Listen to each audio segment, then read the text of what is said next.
Assalamu alaikum, and welcome to the Deep Dive. Assalamu alaikum, everyone. Today we're taking a really fascinating look into, well, a profound discussion shared by Dr. Maqsood Azeemi. This was back on October 23rd, 2025. And Dr. Saab, as you know, he consistently frames these deep spiritual truths using the language of science. It's quite remarkable. It really is. And in this specific discourse, he basically provided an intellectual roadmap, you could say, to understanding our own minds, reality, and, well, the pervasive nature of distraction. That's absolutely right. And our mission today really is to move beyond just sort of passively listening to these concepts. We want to truly dig in and assimilate the scientific methodology that Dr. Saab brings to Ruhaniyat, spirituality. Yes. Focusing specifically on the core philosophy of the Azeemiya lineage. For you, the listener, think of this as an exploration that really demands critical thinking. It means questioning why we do what we do. Exactly. And the place he starts, which I found so foundational, the root of so much confusion, is this term introduced way back by Qalandar Baba Aulia in the Maktubi Jarami. Let's unpack this. The concept of Banwa. Banwa, right. The term Banwa, it translates literally to something like a made-up thing, but Dr. Saab clarified its crucial, much deeper interpretation. Okay. The reference isn't just our physical body, our temporary form. Fundamentally, it's about the made-up mindset. The made-up mindset.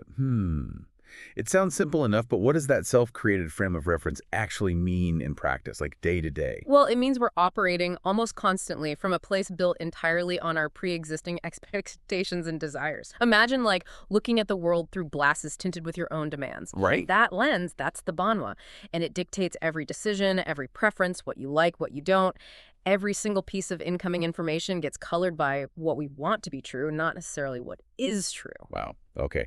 And Dr. Saab explained that because this Banwa is constantly filtering reality, sort of distorting it. It actually prevents the exercise of haqiqat shinasi, reality awareness. Precisely. So if you can't even see what's real, well, then you certainly can't embark on taqiq, that path to truly reaching the truth. It sounds almost like spiritual autopilot, but going the wrong way.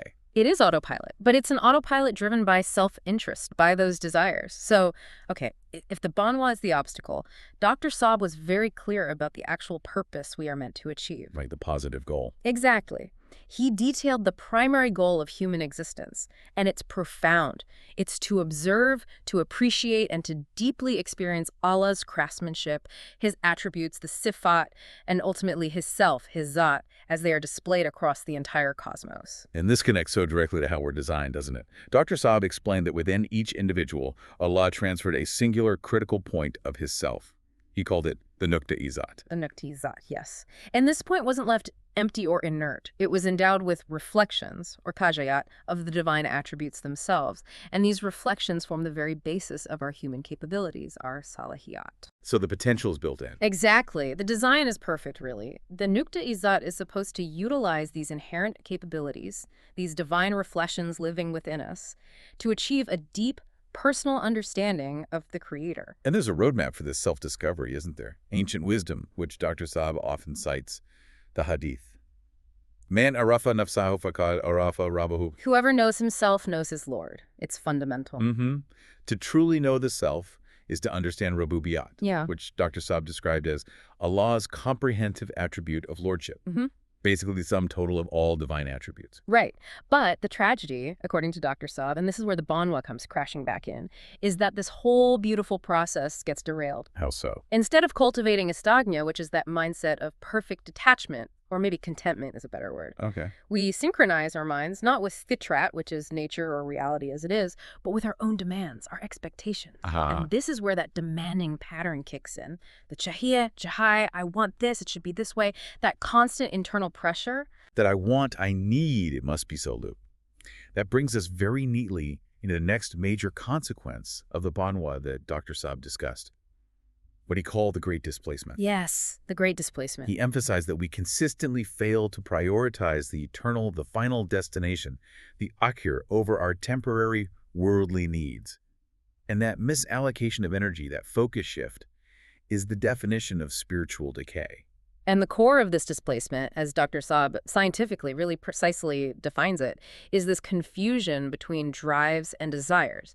We take our arjas, our fundamental requirements, or taqwaze is the word he used, like needing water when you're thirsty, needing food when you're hungry. These are basic drives. Okay, biological needs. Right, it needs to keep the system running, but we mistakenly escalate them into khwahishat.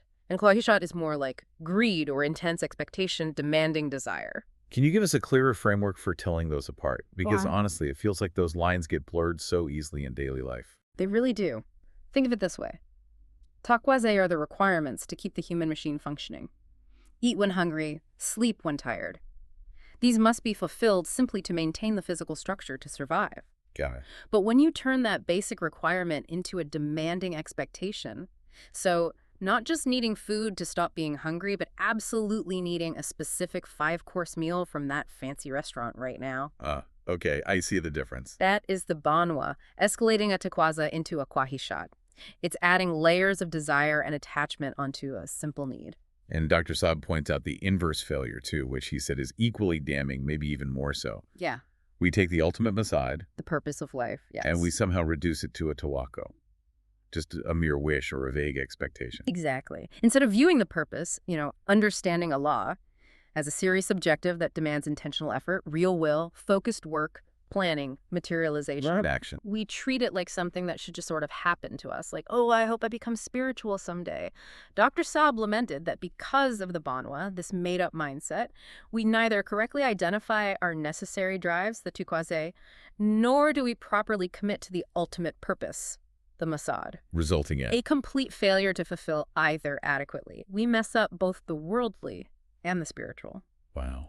That lack of differentiation, that confusion between need and greed and purpose and wishful thinking, it really sets the stage for understanding one of the most, I think, misunderstood terms in spirituality, fitna. Fitna. We often translate it or think of it just as chaos or strife or tribulation, but Dr. Saab's definition was far more precise, almost technical. It was. He defined fitna as anything, literally anything that deviates you from your spiritual target. Think of an arrow aimed at a bullseye. Fitna is whatever makes that arrow veer off course. Okay, a diversion. Yeah. A distraction from the goal. Exactly. And that framework perfectly explains why things like children, olad, and wealth, amwal, are specifically labeled as fitna in the Quran. Why is that? Because they seem like blessings.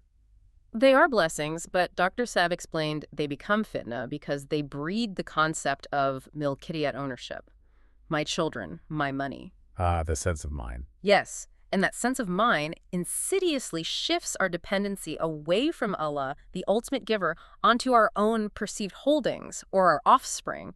We start relying on them instead of him. And this is where Dr. Saab's analysis got particularly, I thought, sharp and maybe even a bit uncomfortable. Definitely. He pointed out this unique flaw in humans.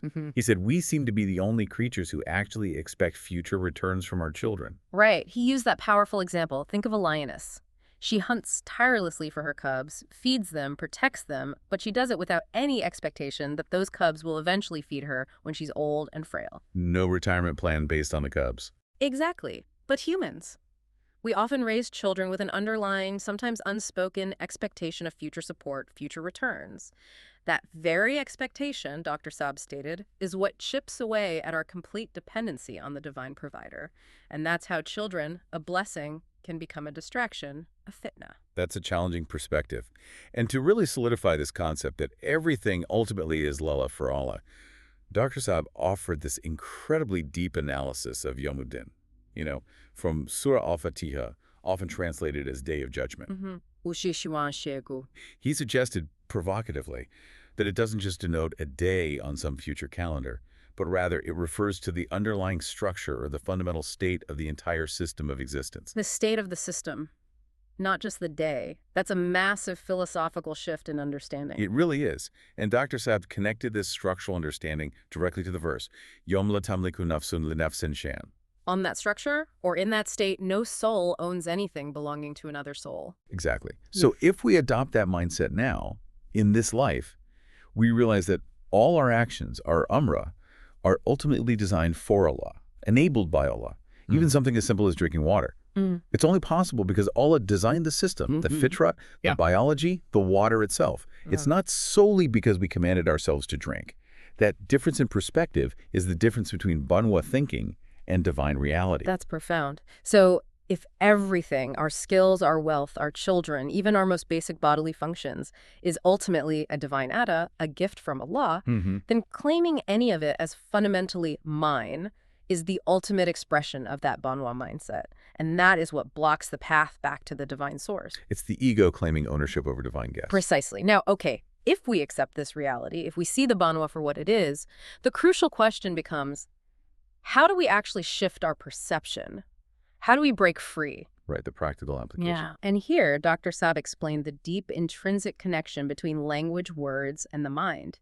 He said words function as unwan, as titles or headings for mental images. Like keywords for the brain's search engine. Kind of. Right. When you hear a word say lemon or rose, gulab, or even the name of the revered Murshada Kareem, Khawaja Shamsuddin Azeemi, an image, a concept instantly appears in your mind. It's automatic. Okay. This shows, Dr. Saab pointed out, that the Quran isn't just a book of rules or stories. It's a highly sophisticated system of ifham o tafhim, a system of understanding and communication that leverages this fundamental connection between word and mental image to convey deep realities. So language shapes our internal world. Absolutely. And the solution then, the method to break free from the manufactured mindset of the Banwa. Dr. Saab, citing the lineage and teachings of his Murshad Khawaja Shamsuddin Azeemi, taught that the core method to achieve true reality awareness is Kamil Istanya. Perfect contentment, perfect detachment. It sounds, well, it seems almost counterintuitive to human ambition, doesn't it? How does detachment actually lead to intellectual and spiritual growth? Yeah. Isn't ambition good? It's a different kind of ambition. Istanya is key because it requires neutrality. It forces the mind, or allows the mind maybe, to analyze societal beliefs. What Dr. Saab called mu'ashashti aqweed, without the emotional baggage of, I want this, or I fear that. So you see things more clearly. Exactly. Dr. Saab explained that real mental growth happens when we shift our focus to solving problems objectively, rather than getting paralyzed by fearing them. Okay. Similarly, he said spiritual power grows when we focus intensely on the work itself, the calm, the spiritual practice, the service, whatever it is, rather than constantly worrying about the resources, the wasa'il. Do I have enough time, enough money, enough energy? Trusting that the resources will come if the focus is right. Precisely. It's a systemic approach, he described. Physical strength supports clear mental function, and a clear mind, free from the Banwa's demands, naturally begins to follow the signs of Quadrat, of nature, of reality. That's a fascinating, almost, well, scientific, as you said earlier, approach to spiritual discipline. Yeah. It's very structured. But let's look at how this Banwa gets locked into place so early on. Yeah. It's not just our adult thinking, is it? Not at all. Dr. Saab identified that the corruption, the initial programming of the Banwa, often starts with a foundational societal lie. Specifically, when parents, maybe meaning well, maybe just repeating what they were told, lie to young children about their origin. You mean the classic stories, like No. telling them they were found in the trash or brought from the hospital by a stork or whatever. Exactly, those kinds of stories. It seems like a small, perhaps harmless white lie to avoid awkward questions. But Dr. Saab argued that this sets a profoundly dangerous precedent. This foundational falsehood essentially trains the child's mind to accept lies, to accept things that don't make sense, even though nobody consciously wants society to be built on untruths. The child's mind just absorbs these strange concepts of jibogarud tasawarat, he called them. Weird ideas. Weird, illogical ideas. And over time, because they came from trusted figures, they can harden into fixed beliefs into akida. And this delays the acceptance of the actual, beautiful, miraculous facts of life until adulthood. Often, Dr. Saab mentioned, maybe 40 years later, long after the Banwa mindset is fully entrenched in running the show. It's tragic, really. And to counter that pervasive falsehood, Dr. Saab offered the actual spiritual reality of creation. The process beginning with Allah's command, kun, then the infusion of Allah's spirit, the Ruh, our existence in the realm of Jannah, the subsequent descent into the intermediary realm of Barzakh, and finally the journey into the mother's womb. This incredible sacred reality is obscured, sometimes for decades, because that initial lie warps the child's ability to discern truth from falsehood right from the start. It creates a fundamental distrust in reality, perhaps. And this intellectual chaos, this foundation built on shaky ground, connects directly to Dr. Saab's final, Really powerful point, his warning against asking self-serving questions. Yes, citing the example of the Bani Israel constantly questioning Prophet Musa, peace be upon him. Right, why are these kinds of questions so dangerous? Isn't asking questions good for learning? Of course, genuine questions seeking understanding are vital.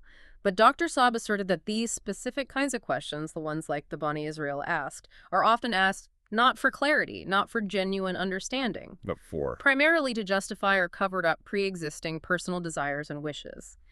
They're asked, as Dr. Saab put it, purely apni kwahishatko chase kana to chase after, to validate one's own inclinations, to find loopholes. To make the rules fit what you already want to do. Let's look at the concrete examples he gave for this distortion, because they are hugely significant for how many people practice faith today. He talked about zakat. Yes, zakat. Dr. Saab explained how, through questioning, scholars eventually arrived at the specific nisab thresholds and the fixed 2.5% rate. Now, the original divine intent was purification, generosity, societal support. But the focus resulting from those specific questions, he argued, shifted towards ma'al-kosaf karna, just cleaning the minimum required amount of wealth. Meeting a legalistic requirement, potentially changing the spirit of the original broader command. So the letter of the law overshadows the spirit. Potentially, yes. That was his concern. And the distortion he pointed out regarding riba or usury is perhaps even more stark, more shocking. What did he say there? Well, the prohibition in the Quran is clear, rana riba, usury is forbidden. But Dr. Saab pointed out how some interpretations focused intensely on the word takulo, specifically those who eat or consume riba. By narrowing the focus just to the eating, he argued, it created interpretive loopholes. These loopholes were then used to justify giving or taking interest in modern banking systems, with the argument often being, well, we're not consuming it directly, or we're fulfilling a necessary societal function, rather than adhering strictly to the spirit of the divine decree against exploitative interest itself. So again, using questions and interpretations to create justifications that align with, perhaps, economic self-interest or convenience. That was precisely Dr. Saab's point. The terrifying result, as he concluded, is that asking questions purely to serve self-interest, to find ways around clear guidance, ultimately leads down the path towards kufr, disbelief, or covering up the truth, and towards gumrahi, going astray from the straight path. It demonstrates, he said, a fundamental lack of proper manners, of tamez, in the way we approach seeking sacred knowledge. It really forces us to reflect. You see, Dr. Saab, through this kind of rigorous analysis, successfully reframed spirituality itself as a science that demands two critical things from us: absolute neutrality or karjanabdari. Objectivity. Objectivity, yes, and intense intellectual rigor. We have to approach these truths with the honesty and clarity of a scientist committed to discovering objective reality, not just confirming biases. This entire deep dive, it really underscores that our spiritual progress hinges entirely on escaping that Banwa, that self-limiting, made-up mindset, and consciously embracing Ruhaniyat, that state of contented detachment. It's about recognizing that our greatest obstacles aren't usually external.